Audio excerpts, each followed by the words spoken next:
에스테이트 플래닝 그중에서도 부부라면 꼭 알아두셔야 할 중요한 제도에 대해서 이야기 나눠보도록 하겠습니다.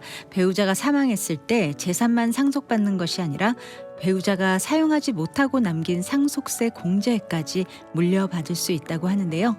오늘은 박유진 변호사님 모시고 이른바 DSUE 그리고 Probability Election에 대해서 자세히 알아보겠습니다. 오늘도 박유진 변호사님 함께하고 계십니다. 변호사님 안녕하세요. 네, 안녕하세요. 반갑습니다. 반갑습니다. 네, 변호사님. 오늘 제가 DSUE 그리고 Portability Election이라고 얘기를 했는데 솔직하게 말씀드려서 저는 처음 들어보는 말이거든요. 네네. 근데 저처럼 이렇게 이 단어가 생소하신 분들이 좀 많으실 것 같아요. 그러면 첫 번째 DSUE라는 말부터 정확히 무엇을 의미하는지 설명을 좀 부탁드리겠습니다. 네네. 당연히 이제 아마 처음 들어보셨을 거고요. 네. 아무래도 저희 주변에서도 이제 이거를 말씀드리면은 생소하다고 느끼시는 분들이 정말 많습니다. 네. 그래서 조금 더 풀이하자고 하면은요, Deceased Spouse Unused Exemption. 그래서 돌아가신 먼저 사망하신 배우자가 쓰지 못하고 남겨놓은 말 그대로 공제액이라는 얘기입니다. 네. 이 DSUE 정확하게 어떤 때 우리가 이런 플랜이 필요한 건지에 대해서 한번 여쭤보도록 하겠습니다. 우리가 상속세 하면은 이제 배우자가 사망을 했을 때 이제 배우자의 그 재산에 대해서 이제 뭐 배우자라든가 살아있는 배우자라든가 자녀들에게 상속을 하게 되잖아요. 네. 그럴 때 상속세 면제액이 1,500만 불이라고 예전에 말씀을 해주셨는데 맞습니다. 그러면 그 상속세 면제액을 살아있는 배우자가 상속을 받게 되는 거를 의미하는 건가요? 좀 하나 더 나간 스텝인데요. 네. 말 그대로 이제 부부가 두 분이 계시다고 하면은 한 분당 쓰실 수 있는 면제액이 1,500만 불, 1,500만 불 해서 두 분 합치셔서 이제 3천만 불까지 저희가 쓰실 수가 있겠죠. 네. 그럼 3천만 불까지 쓰실 수가 있는 면제액인데 한 분이 돌아가시고 나서 만약에 그분께서 갖고 계셨던 재산이 1,500만 불에 미치지 못했단 말이에요. 네. 만약에 뭐 900만 불이셨다. 그러면 면제액을 쓰실 수 있는 거가 900만 불이고 나머지 600만 불이라는 면제액이 남아 있는데 네. 그 면제액을 언제 쓰자고 저희가 이 DSUE를 신청을 하냐면은요. 네. 마지막 생존했던 배우자가 그분마저 세상을 떠나셨을 때 자녀들이 마지막 떠나셨던 분의 면제액 플러스 첫 번째 떠나셨던 분의 면제까지 다 합쳐서 쓰고자 함입니다. 네. 그러니까 궁극적으로는 정말 마지막에 두 분이 다 돌아가시고 나서 자녀분이 상속받을 때 최대한 상속세를 아끼기 위한 제도입니다. 네. DSUE가 있고 Portability Election 이 제도는 어떤 제도인가요? 네, Probability Election도 저희가 이제 들어오고 나서 굉장히 많이 곽강을 받는 것인데 바로 DSU의 핵심이 Probability Election입니다. 말 그대로 네. 배우자 한 사람이 예전에는 다 쓰지 못하고 남긴 면제액이 네. 그냥 그 배우자의 사망과 동시에 사라졌다고 하게 되면은 Probability Election을 통해서 남은 배우자가 사망 시에 그분이 본래 본인이 쓸 수 있었던 면제액 그리고 네. 먼저 사망한 배우자가 다 안 쓰고 남겨놓은 면제액을 두 가지를 다 합칠 수 있게끔 이렇게 이동이 가능하게끔 만들어 놓은 제도입니다. 네. 그러면 이런 제도들은 어떻게 활용이 가능한 걸까요? 네, 첫 번째로는 아무래도 세금 보고가 확실하게 들어가게 되셔야 되는 거고요. 한 분이 떠나시고 나서 특히 첫 번째 분이 떠나셨을 때 이제 DSU라고 해서 저희가 세금 보고를 하게 되는데 네. 그때 그때 이제 회계사님들하고 일을 하시면서 첫 번째로 하시는 거는 뭐냐면은 상속세 세금 보고를 같이 합니다. 네. 상속세 세금 보고가 영어로는 저희가 706라고 하고 한국말로는 706 이제 폼인데요. 그 706을 이제 세금 보고를 하시고 그 다음에 그 안에 나는 우리 돌아가신 이제 배우자의 면제액을 제 사후에도 쓸 수 있게끔 하고 싶습니다라고 하는 그 란이 있습니다. 네. 그 란을 채우셔가지고 이제 세금 보고를 넣게 됩니다. 아, 그렇다면 이렇게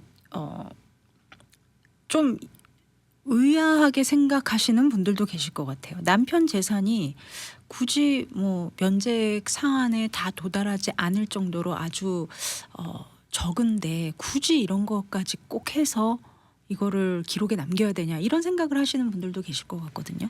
정말 좋은 질문인 거가요. 네. 그 질문을 제가 정말 많이 받습니다. 우린 그만한 돈이 없어요. 그러실 수도 있잖아요. 그렇죠. 네. 근데 여기서 이제 제가 말씀드리는 것에 두 가지 핵심이 있습니다. 지금은 면세액이 사상 최대로 높은데 정말 세상을 떠나실 때쯤 한 분이 떠나실 때쯤 면세액이 어떻게 될지 모른다라는 것이 가장 관건이기도 하고요.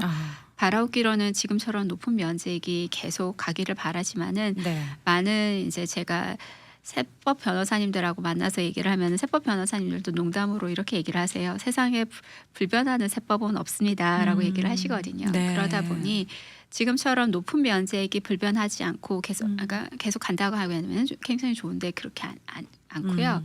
그리고 두 번째는 뭐냐면은 재산이 어떻게 불어날지를 아무도 모른다라는 거죠. 네. 특히 캘리포니아에서는 이제 부동산, 국가주에서는 주식 다 네. 가지고 계신데 보로라인에 계신 분들이 꽤나 많아요. 그러니까 지금은 젊으신데 재산이 이미 많이 생성이 되셨던 분들. 네. 그런데 안타깝게도 그러니까 배우자가 먼저 세상을 떠났거나 아니면은 나이는 많으신데 거의 근처에 가셨거나 아니면 아예 젊으신데 재산이 빨리 성장하고 있는 분이라고 한다고 하면은 네. 배우자 한 분이 안 계셨을 때 꼭꼭 생각해 보셔야 되는 문제입니다. 아, 그렇군요. 좀 구체적인 예를 좀 설명을 해주시면 저희 청취자 여러분들이 저런 케이스 나는 이 정도인데 하고 좀 비교를 자신의 케이스와 좀 비교를 해보실 수 있을 것 같거든요. 네네. 네. 예를 들어서 70대 아니면은 오신 분들이 계신데 70대 오신 분께서 남편분께서 남기신 재산이 이제 10 밀리언이었다라고 1,000만 불이라고 얘기를 하겠습니다. 네. 그리고 두 분께서 합치셔가지고 보셨을 때 한 2천만 불 정도 가진 재산을 갖고 계셨어요. 네. 그러면 3천만 불보다는 확실하게 1,000만 불이 모자라는 숫자입니다. 네. 그러고 나서 배우자가 한 분이 떠나시고 나서 남은 분께서 결정을 하셔야 되는 부분이 있어요. 내가 이 DSU를 한다라는 건 어떤 의미냐면은 두 가지 의미로 나뉘게 됩니다. 첫 번째로는 아예 남편 재산을 남아있는 아내가 다 받아와서 네. 본인이 2천만 불 자산가가 되는 거예요. 이런다고 하게 되게 되면은 남편께서 쓰실 수 있었던 1,500만 불 면세액은 아무래도 못 쓰게 되겠죠. 네. 그러면은 배우자가 첫 번째 경우는 본인이 다 받아옴에도 불구하고 1,500만 불이라는 면세액을 아예 살려놓기 위해서 여기에다는 보존의 의미로서 저희가 DSU를 하게 됩니다. 네. 이제 배우자가 이제 다 받아왔지만은 저는 남편의 면세액을 헛되게 낭비하고 싶지 않습니다. 네. 제 사후에 꼭 쓰게 해주세요라는 게 첫 번째가 방법이 있고요. 네. 두 번째 방법은 어떤 방법이냐면은 아예 남편 자산 자체를 돌아가신 분의 트러스라고 만들어서 저희가 일전에도 좀 말씀드렸던 AB 트러스 형식에서 돌아가신 분의 재산이 B 트러스 형식으로 들어가게끔 만들 수가 있습니다. 네. 그럼 그때는 어떤 의미냐면은 어떤 재산이든지 B 트러스로 들어간 재산은 그때 상속세 면세액을 아예 활용을 한다라는 거죠. 그러면 이때는 천변물에 대해서 면세액을 아예 그 재산에다가 덮어 씌웁니다. 네. 그럼 이 재산 자체는 그 이후에 남편이 사망하시고 나서 이 1,000만 불의 재산이 아내 사후에 예를 들어서 3천만 불이 됐다고 할지라도 네. 이미 1,000만 불이었을 때 세제 혜택을 받고 면세를 받았기 때문에 이거는 말 그대로 상속세의 과세 대상에 두 번 들어오지 않게끔 만드는 거죠. 네. 아예 첫 번째 이제 상속세 처리를 한 분이 돌아가시면서 처리를 했다라는 거고요. 네. 네. 맨 처음 말씀드렸던 방법, 아내분이 아예 다 받아오시는 것은 상속세를 처리를 한 것이 아닙니다. 상속세를 쓰지를 않은 거예요. 네. 그때는 아예 상속세를 쓰지 않고 보존만 하는 겁니다. 그러다 보니 남은 배우자가 어떤 결정을 하신 거에 따라서 굉장히 달라질 수가 있죠. 네. 그리고 또 하나의 예로는 젊으신데 안타깝게도 배우자가 돌아가셨는데 한 500만 불 이상의 재산을 가지고 계신 분이 오셨었어요. 네. 근데 제가 그분한테 뭐라고 말씀드렸냐면은 이 기세로 재산이 불어났다가는 잘못하면은 마지막 분이 떠나셨을 때 정말 5천만 불도 되실 수 있을 것 같습니다라고 말씀을 드렸거든요. 네네. 거의 한 해에 거의 2배씩 만들고 계신 거예요. 그러다 보니 그분은 지금 중요한 점이 있겠죠. 아예 배우자가 다 받아오는 형식으로 그때는 그분께서 결정을 하셨는데 네. 이런다고 하면은 마지막 분이 떠나셨을 때 정말 재산이 5천만 불이 됐다 하게 되면은 먼저 떠난 남편의 1,500만 불에 대한 면제액을 살려놨었어야지. 네. 아내가 떠났을 때 적어도 1,500만 불 플러스 아내가 쓸 수 있는 면제액 다 같이 쓸 수가 있는데 네. 우리는 지금 재산이 작기 때문에 저희는 면제액 보존 처리를 안 하겠습니다 해버리면은 늘어난 재산에 대해서 아무런 대비책이 없는 겁니다. 아, 그렇군요. 지금 말씀하실 때 폼 706을 제출을 해야 한다라고 말씀을 하셨는데 그러면은 이 폼 706이라는 거는 배우자가 사망한 후에 언제까지 이 폼을 처리를 해야 이게 유효한 건지. 대체적으로는 이제 저희가 9개월 이내에 하시라고 말씀드리고요. 네. 그런 다음에 이제 어느 정도 연장을 하시면은 6개월까지 더 연장이 돼서 15개월까지 연장이 됩니다. 네. 그런데 지금처럼 많은 경우 만약에 면제액보다 자산이 적으셨던 분이 돌아가시는 경우잖아요. 네네. 이런다고 하게 되게 되면은 저희가 다행히도 거의 5년의 기간이 주어집니다. 아. 그렇기 때문에 사망하신 날짜로부터 거의 네. 5년 동안 심사숙고를 해보시고 이제 하시는 건데요. 근데 저는 되도록이면은 빨리 하시고 끝내시라고 많이 말씀을 드리거든요. 왜냐면 5년 후에 하려고 하게 되게 되면 돌아가셨을 때 그때 상황에 대한 정황적인 증거가 안 남았을 때도 아. 있고 정확한 이제 뭐 예를 들어서 기억을 못 그렇죠. 하신다거나. 기록이 없거나 아니면 그 당시에 재산의 가치를 보여줄 수 있는 정확한 자료들이 없는 경우가 증거 꽤 있습니다. 자료들이. 네네. 그렇다면 어떤 분들은 지금 사실 돌아가시고 나면 마음도 추스리기도 정말 힘들고 하실 텐데 이런 절차를 생각을 못 하시는 분들도 굉장히 많으실 것 같거든요. 맞습니다. 네네. 만약에 이 기간 내에 조치를 취하지 못했을 경우는 어떻게 되는 건가요? 기간 내에 조치를 취하지 못할 경우에는요. 네. 정말 가장 안타까운 경우죠. 음. 쓰실 수 있었던 그 엄청난 면제액을 하나도 못 쓰시게 됩니다. 그렇군요. 특히 돌아가신 분의 재산이 면제액보다 많았을 때는 그 9개월 플러스 6에서 15개월을 꼭 지켜주셔야 되시고요. 네. 그리고 나서 돌아가신 분의 재산이 면제액보다 미만이었다 한다고 하면은 5년에 저희가 절차를 꼭 지키셔야 되는데 네. 가끔 가다가 정말 배우자가 한 7년 전에 돌아가셨는데 찾아오시는 분들이 있어요. 근데 이런다고 하게 되면은 제가 도와드릴 길이 굉장히 막연한 거죠. 네. 그러면 그다음부터는 생각해야 될 게 뭐냐. 어떻게든지 남은 배우자가 살아생전에 증여를 빨리 하실 수 있게끔 도와드려야 됩니다. 안 그러면은 이분이 돌아가셨을 때 이미 네. 떠나신 분의 면제액은 이미 없어진 거나 없어진 거니까. 마찬가지이기 때문입니다. 그렇군요. 네. 맥시멈 우리가 정말 시간을 두고 할 수 있는 기간은 5년. 네. 네. 그렇지만 빨리 오셔서 하지만 빨리 오셔서 왜냐하면 이제 사람이 시간이 또 지나다 보면 5년 금방 가잖아요. 맞습니다. 네. 네네네. 또 지나다 보면 또 잊어버릴 수도 있고 기억을 네네, 못할 수도 네. 있고 증거 네네. 자료가 남지 않으면 그때 다시 하려고 해도 못할 수 있는 그런 상황이 생기기 때문에 그렇죠. 가급적 빨리 조치를 취하시기를 권면해 주시고 있습니다. 그렇다면 DSUE는 나중에 살아있는 배우자가 이렇게 사망했을 때만 사용할 수 있는 건가요? 아니면은 네, 사망이라는 전제가 꼭 깔려져 있습니다. 그렇군요. 그러니까 deceased spouse니까 사망이 항상 전제가 되어 있습니다. 네. 그럼 많은 한인 가정들 중에서는 이 리빙 트러스트를 가지고 있는 분들이 그래도 요즘은 좀 꽤 많으신 것 네, 같아요. 맞습니다. 네네. 리빙 트러스트가 있으면 이 포러빌리티까지 갈 필요가 없는 건가요? 이게 또 별개의 문제입니다. 리빙 트러스트는 프로베이트를 피하기 위한 절차이고요. 네. 포러빌리티는 자산가들이 아무래도 이제 세상을 두 분 다 떠나시게 되셨을 때 네. 상속세를 최대한 줄이기 위함인데 어떤 분들은 정말 이걸 여러 가지 방면에서 오해를 하고 계신 분들이 꽤 계시거든요. 나는 상속세 면제액 미만큼 훨씬 더 작은 재산을 가지고 있기 때문에 네. 트러스를 안 만들어도 된다라고 하는 분. 반대로 어떤 분들은 나는 트러스를 갖고 있기 때문에 네. 상속세를 안 내도 된다라고 생각하시는 분들 정말 다양합니다. 네.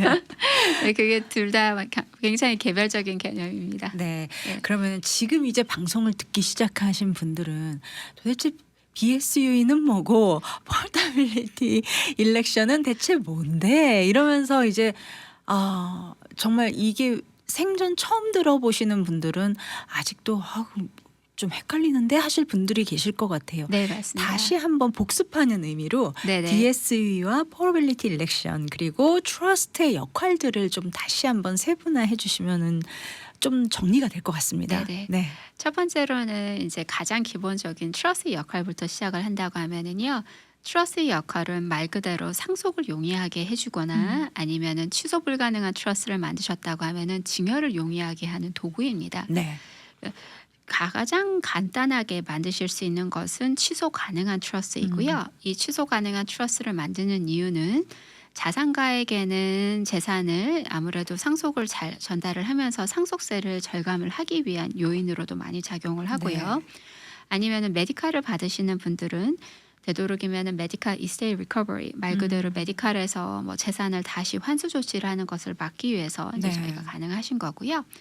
그런 다음에 이제 자산을 가지고 계신 분들 중에서 배우자를 잃으신 분들이 쓰실 수 있는 세금 혜택이 바로 DSU입니다. 네. 지금 당장에 눈에 보이는 세금 혜택은 아닙니다. 네. 갑작스럽게 뭐 소득세가 줄여지거나 하는 건 아닌데 후에 나중에 마지막에 떠나시는 분마저 돌아가셨을 때 그분께서 남기신 재산에 대해서 자녀들이 상속세를 최대한 적게 네. 내게끔 먼저 맨 처음 떠나신 배우자 그러니까 부모님이죠. 자녀 입장으로서는 먼저 떠나신 부모님의 면제액을 충분히 자녀들이 활용할 수 있게끔 남아있는 배우자가 자녀들을 위해서 네. 설정을 해놓는 겁니다. 네. 예를 들어서 아버지가 먼저 떠나셨는데 엄마가 아무런 배우자에 대한 DSUE, 그러니까 Deceased Spouse Unused Exemption 말 그대로 남아자 세상을 떠났을 때 우리 남편이 다 못 쓰고 남았던 면제액을 우리 아이들이 쓰게 해주세요라고 하는 거거든요. 네. 쉽게 풀이하면은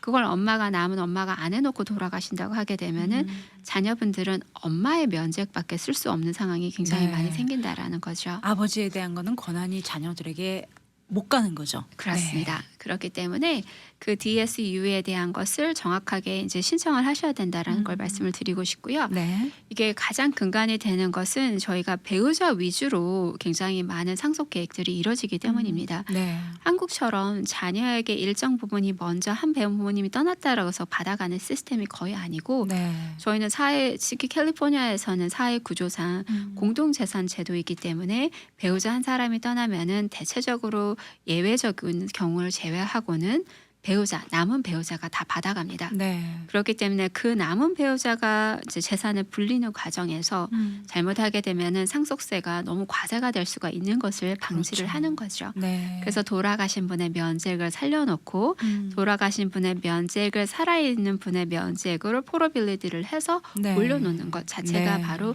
DSU와 포러빌리티 일렉션입니다. 네, 그렇습니다. 그렇다면 약간 또 이런 질문을 하시는 분들도 있을 것 같아요. 조금 복잡한 또 관계의 이야기지만 만약에 살아있는 배우자가 재혼을 하게 되면 어떡합니까? 너무 좋은 질문이신데요. 아내분들은 대체적으로 이제 재혼을 별로 특히 염두를 안 두고 계신데 네. 남편분들은 재혼을 많이 그렇죠. 염두에 계시고 계시잖아요. 네네. 그러다 보니 세상을 먼저 떠나신 분의 면제액하고 혹여라도 두 번째 떠나신 분의 면제액이 있다고 하면은 네. 나라에서는 두 개를 다 쓰지를 못하게 합니다. 네. 둘 중에 하나를 고르게끔 만드는 거죠. 아, 그렇군요. 그래서 그 당시에서 첫 번째 배우자가 떠나시고 나서 대체적으로 그때 아마 DSU를 하고 네. 그다음에 남은 분께서 그 DSU를 어떻게 되면은 또 재혼한 배우자가 그러니까 간접적으로 혜택을 또 받으실 수도 있는 부분이 생기죠. 네. 왜냐하면 면세액이 많이 늘어나 있기 때문에 있고요. 그리고 또 하나는 간접적인 혜택이라는 것은 뭐냐면은 먼저 세상을 떠난 엄마의 네. 면제액을 남편분께서 받으셔서 아이들에게 쓰겠다라고 얘기를 하셨잖아요. 네네. 그리고 남은 배우자가 미국 시민권자라고 한다고 하면은 이분은 남편의 면제액하고 그리고 먼저 떠나신 분의 면제액을 아이들에게 몰아주고 네. 본인이 받아가는 재산에 대해서는 무제한으로 받아가실 수가 있거든요. 아, 세금 없이. 왜냐하면 네. 시민권자 배우자가 받아가기 때문에. 네. 근데 이런 건 너무 변수가 많기 때문에 네. 이런 부분에 대해서는 상담을 저희가 항상 해드리고 여기에 맞춰서 플래닝을 많이 도와드립니다. 네. 지금 시민권 얘기를 잠깐 하셨어요. 이 배우자의 신분 문제가 굉장히 좀 중요한 포인트로 작용이 되는 것 같습니다. 맞습니다. 특히 네. 저희는 상속 플래닝에서는 누가 먼저 돌아가실지는 하늘나라를 불려가실지는 하나님만이 아시는 거잖아요. 그렇죠. 네. 그러다 보니 남은 배우자에게 되도록이면은 저희가 시민권을 신청하시라고 말씀드리는 이유가 남은 배우자가 시민권이 왔을 때는 주시는 분, 그러니까 피상속인이 어떤 신분이신지 상관없이 모든 재산을 상속받거나 증여받으셨을 때 무제한으로 받으실 수가 있습니다. 네. 그건 엄청난 세금 혜택인 거거든요. 그렇죠. 네네.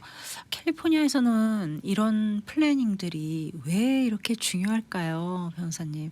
사실 생각보다 이런 거에 대해서 미리 잘 모르고 대비를 못 하시는 분들이 의외로 많잖아요. 맞습니다. 네. 그런데 네네. 이런 거를 알아두고 미리미리 대비해야 되는 이유에 대해서 다시 한번 좀 리마인드를 해주시면 좋을 것 같습니다. 네. 첫 번째로는 제가 항상 말씀드리는 거는 남은 분들이 정말 떠나시고 나서 그 다음에 자녀분들에게 상속 과정에서 일어날 수 있는 변수를 최대한 막아주는 것이 가장 좋습니다. 네. 첫 번째로 변수는 아무래도 가장 큰 변수이겠죠. 모든 재산이 상속법원으로 회부가 돼서 그 안에서 해결이 돼야 되는데 첫 번째 변수일 것 같고, 두 번째라고 한다고 하게 되게 되면은 남은 가족들이 상속 과정에서 혹시라도 잘못된 플래닝을 통해서 계획을 통해서 상처를 받게 되는 경우, 그래서 네. 소송을 하거나 싸우게 되는 경우가 있겠죠. 그리고 세 번째는 그 와중에 또 상속세마저 발생을 하는 겁니다. 네. 근데 그러다가 싸우는 과정에 무슨 재산을 팔아야 되고 네가 받은 재산을 팔래, 내가 받은 재산을 팔래, 이렇게부터 시작해서 굉장히 많은 여러 가지 이슈가 생겨버리는 거죠. 네. 그러다 보니 모든 과정을 편안하게 자녀들이 상속을 잘 받게 하기 위해서는 정말 열심히 버시면서 항상 이 플래닝, 계획이 항상 같이 따라가야 합니다. 네. 사실 가정에 누구 한 사람이 정말 세상을 떠나는 것만큼 참 슬픈 일이 없는데, 그런데 그 세상을 떠나고 나서 내가 세상에 없을 때 남은 가족들이 정말 화목하게 잘 살아야 되는데, 이런 금전적인 문제라든가 이런 문제들로 인해서 오히려 관계가 깨진다면 그건 참 슬픈 일 같아요. 네. 맞습니다. 이미 금이 가 있었는데 와장창 깨지는 경우도 있고요. 네. 아니면은 정말 화목했는데 이 계기로 인해서 서로 네. 정말 안타깝게도 원수가 되시는 경우도 있고요. 네. 아니면은 이런 상황을 이제 못 이겨서 그냥 떠나시는 분들도 있고, 그렇죠. 여러 가지가 많이 생깁니다. 네, 그렇기 때문에 사실 이런 제도적인 장치가 있는 이유가 이제 이런 것들을 다 좀 어떤 제도적인 장치 안에서 해결을 함으로써 서로 간의 어떤 그런 불필요한 그런 문제들을 좀 해소할 수 있고, 가족들끼리 더 우리의 자산을 잘 관리할 수 있는 그런 장치가 될 수 있는 것 같거든요. 맞습니다. 네. 그리고 또 하나는 요즘 1인 가정도 굉장히 많으시고 핵가족화 많이 되고 있는데, 본인께서 열심히 이제 벌어들인 재산을 나중에 정말 좋은 일에 주시거나 아니면은 가족들을, 남은 가족을 위해서 쓰고 싶으셨을 때도 여러 가지 플래닝을 잘 해놓으셔야지 네. 모든 것이 매듭이 깨끗하게 잘 지어집니다. 그렇죠. 남아있는 가족들이 이런 준비가 안 돼 있어서 어려움을 겪지 않도록 또 해주시는 것도, 미리미리 대비를 하시는 것도 참 좋을 것 같습니다. 그렇다면 어떤 분들이 특히 이 포러빌리티 일렉션을 좀 검토를 하면 좋을까 하는 어떤 그런 대상이 있다면 좀 소개해 주시죠. 네. 지금 안타깝게도 배우자가 돌아가신 지 얼마 안 되신 분들은 정말 이제 지금 생각보다 우리 재산이 이렇게 많았어 하시는 분들이 있거든요. 네. 특히 남편분이 떠나셨는데 남편분이 모든 재산 관리를 하셨거나 아니면 반대로 아내분이 떠나셨는데 아내분이 모든 재산 관리를 하신 상황에서 남아있는 배우자가 우왕좌왕하다가 네. 어디서부터 시작해야 될지 모르겠다고 하시는 분들이 정말 많습니다.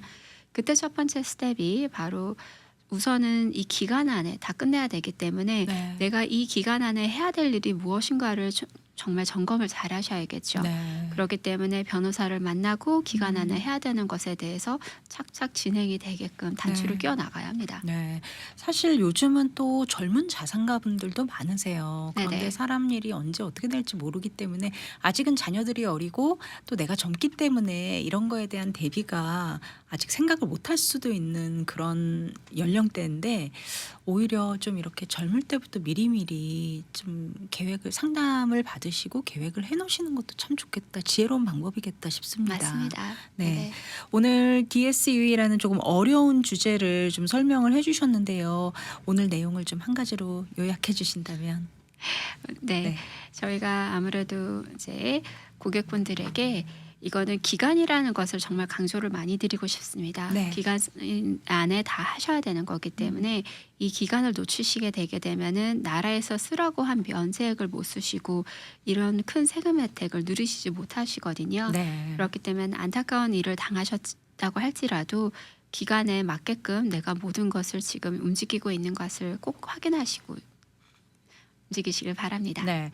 오늘 우리 변호사님 말씀 들어보니까요. 에스테이트 플래닝이라는 것이 단순히 뭐 유언장이나 리빙 트러스트를 만드는 그 범위를 넘어서서 배우자가 사망한 이후 이렇게 남아있는 가족들의 어떤 그런 세금의 어떤 그런 계획까지 쭉 연결이 된다라는 점에서 굉장히 중요한 부분인 것 같습니다. 특히 오늘 말씀하신 이 두 가지 모르고 지나가시면 당연히 좀 중요한 권리를 많이 놓치시게 될 것 같으니까요. 맞습니다. 여러분들 꼭 네네. 전문가와 상의해 보시고 미리미리 대비하시길 바랍니다. 변호사님 오늘 주신 내용에 대해서 도움받기 원하시는 분들 끝으로 조언의 말씀 한 말씀 나눠주시고 도움받기 원하시는 분들 연락처도 안내도 부탁드리겠습니다. 네네. 저희가 항상 강조하는 말씀은 미리미리 계획을 하시라고 말씀을 드리거든요. 네. 안타깝게도 이제 돌아가신 분이 생기셨을 때 계획된 이제 사망은 별로 없지만은요. 네. 그럼에도 불구하고 아프시거나 어떤 분이 상황에 계신다고 하게 되게 되면은 그 다음 상황에 대한 것을 조금 더 생각을 해보시고 준비를 해놓으시는 것을 꼭꼭 강구드립니다. 네. 참 쉽지 않은 내용이지만 맞습니다. 꼭 네네. 필요한 내용인 것 같습니다. 네네. 네, 오늘 정말 많은 분들이 도움 받으셨을 것 같고요. 재산의 유무를 떠나서 이런 제도가 있다라는 거 알아두시고 여러분도 혹시라도 우리 집안의 어떤 그런 재물을 상황을 쭉 살펴보시다가 필요하신 분들 있으시다. 나도 이런 부분에 대해서 상담을 좀 받길 원한다 하시는 분들은 어디로 연락드리면 좋을까요? 네네. 저희 본사는 714-523-9010, 714-523-9010이고요. 네. 그리고 LA 지사는 213-380-9010, 213-380-90입니다. 그리고 최근에 저희가 실리콘밸리도 개소를 했고요. 네. 그 실리콘밸리는 똑같이 본사에게 연락을 주시면 되고 그리고 서울 사무소도 여전히 잘 관제하고 있습니다. 네, 한앤박 법률그룹 박유진 변호사님 연락처 안내해드리겠습니다.